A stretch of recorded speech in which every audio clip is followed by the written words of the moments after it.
Ơ chị Trung, có gì? Có chị nhói? Có gì?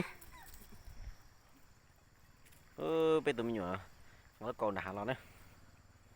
Nó nói về kinh khủng ư, chỉ muốn đã chịu qua về ư tuần nóng chê, kinh khủng giàu trong tròn nữa nè. Lúc bà đề bùi tẩu, nó chỉ bà đề tẩu hoặc bà đề bùi tẩu.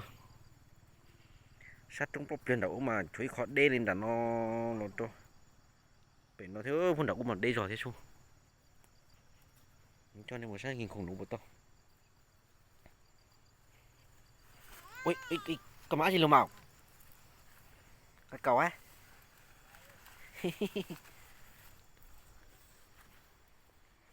To cỡ nó luôn rồi.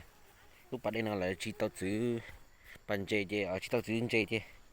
Cái tiếng nhìn nấu là nấu nhà chúa nhà mò nhà xoa nhà xóa hay nhất sĩ đây nhiều đó chỉ có tao liền chúa hót lại là hót bỏ xe hả sẽ là sẽ tao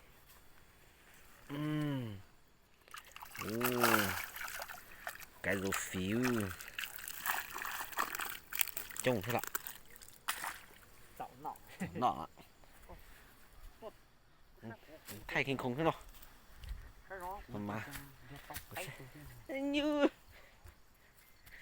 kinh khủng có một má chỉ hayเลยchỉ bỏ nó thì xin nên sách cũng đem là tóc thế ót tụ lọ ôi sao đàm à nó có lọc có sức nữa nó tuyệt tài cũng tiêu chí điểm đó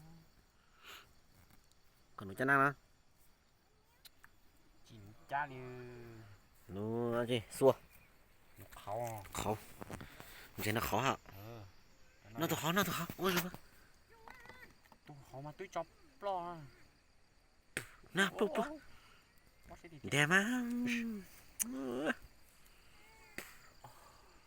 ở đây nó để cơ đá cơ nó một tiểu mà chứ một thông đắm mà chứ ó xí hở để cho mấy nhóm mấy mù mà tới là tao xí hở nhà chùa mà tới ở bé xí tụi lui liên này bên nụ thế này một xe cả tụi con à chỉ thật sai đi có bắt tao tay của con chứ cho nó ừ cái nụ in thu lọ ăn luôn à